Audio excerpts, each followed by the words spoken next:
Yep. Holy shit, did she just create life? You can't just do that. I mean, that's a brand new being who's just been brought into existence, and then Starlight's pissed off about... My tea cakes. Fucking tea cakes? Trixie just created a new species. It's just been dropped into the world and run off, and you're worried about your fucking tea cakes? I mean, can any unicorn do that? Like, if you're a unicorn and someone's there to remind you to picture what you want to make in your head, you can just make anything. Like, if I was a unicorn, I could just magic up a dragon and kill everyone? Not that I would, of course, but it's the principle. If it was me, the whole world would be covered in... Anyway... So the episode starts off with, as I said, Trixie literally creating life, and it being brushed over for a joke about ships. So as we find out, the tea cakes and then ships were for Twilight and the gang, who were going out to do a fake version of the thing they've been doing for the past few years. Oh, and some weird red mist stuff comes out of Starlight's horn when Trixie's being a bitch. Something interesting about this is we've never seen it before, and we've certainly seen some angry unicorns, so this thing must be specific to Starlight, which would suggest she's not just any unicorn, she's the chosen one!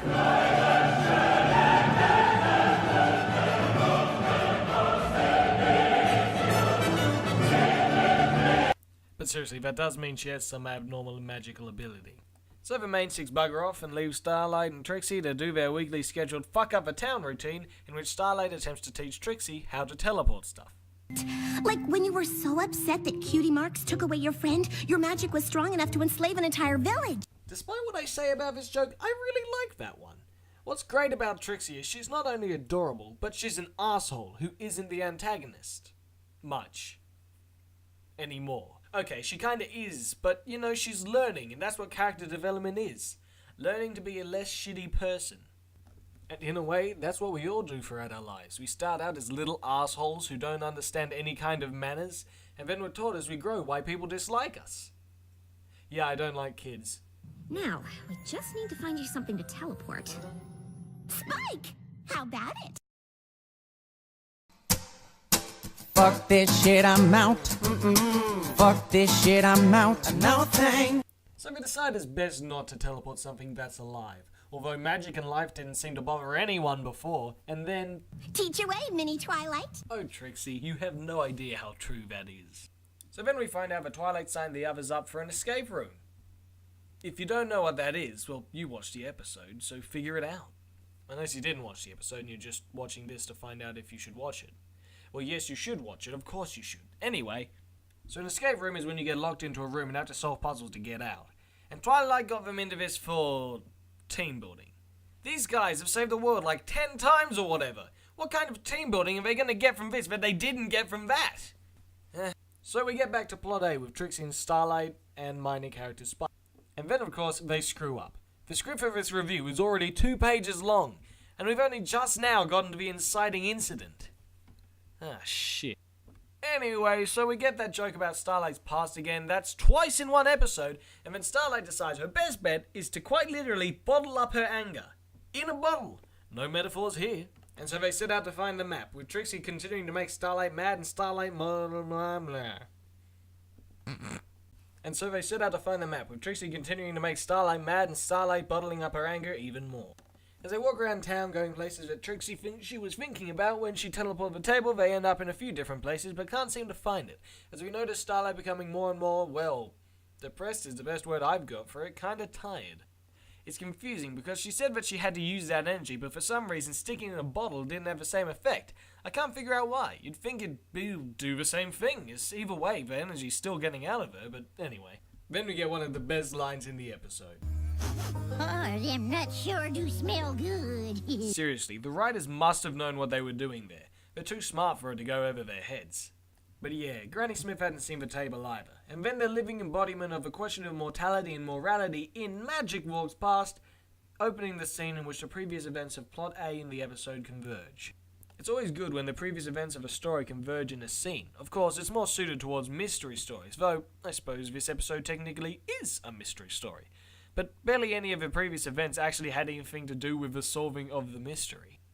But that's alright, because it was entertaining and was still part of the plot showing Starlight's dwindling energy supplies as she puts up with the annoyance that is Trixie. So yeah, Starlight's anger escapes and goes into all the other characters we've seen in Plot A, other than Spike. Because coincidence? No! They tied it in with the previous events, with Trixie's nuts! And so the truth finally comes out about Starlight being angry with Trixie. What? She could have just gotten rid of it all along? Why the hell didn't she do that before? Well, let's think about this logically. Maybe it's because she was using the anger at the time? Well, that's the best I've got anyway. I used magic so I wouldn't use magic. I should have guessed that would backfire. No shit. Turns out Starlight was being a big dum-dum and Trixie would have just forgave her anyway. Because, you know, friends don't just run away as soon as you're angry with them. Well, not friends who previously sacrificed themselves for you. Well, kinda. I'm just saying they're clearly close friends. And then Trixie remembers where the table went. The spa, because she was so glad to have Starlight with her, despite being a bitch to her at the time. And was remembering where they first met because apparently that's a thing people do. I suppose I've done that. Anyway. So Twilight and the gang get back and are all like, Hey, blah blah, something that's only funny with the knowledge of plot A which we don't have, ha, and that's the episode. After I watched this episode, other than the teacup poodle thing, the only thing left on my mind was, why was plot B even there? It didn't have any character development as it merely showed the current status quo. And to me, it wasn't particularly entertaining. The only feature was that shit song, which I'll talk about in a minute. But that whole secondary plot seemed rather pointless, showing us the chemistry we've seen time after time without furthering plot A other than just being an emotional mirror. It was just there for some reason. Anyway, the song. I didn't like it. The music was generic, the lyrics and again, just like the rest of their side of the episode, it just told us stuff we already knew. Hey, Rainbow Dash likes racing, Applejack likes apples, and Fluttershy likes animals. Oh, and they totally like friends and shit. Yeah, we know that already. Anyway, this was an okay episode. I can't say it's brilliant like I usually do because I only liked half of it. If I ignore that half, it was a brilliant episode, which raises a lot of questions about magic, but if I don't ignore that half, it just raises questions about why that half exists. But either way, the half I like was funny as, showing more of the humour we've been getting this season, which has a different feel than to the past, and I personally like a lot more. And this episode was very well written too, except for plot B, of course. Now I'm gonna go record all 1495 words of this script. Woo! Well, actually some of them are more visual cues for editing, so not quite 1495, but a bit less. Anyway, I've been the Score or Scory or whatever.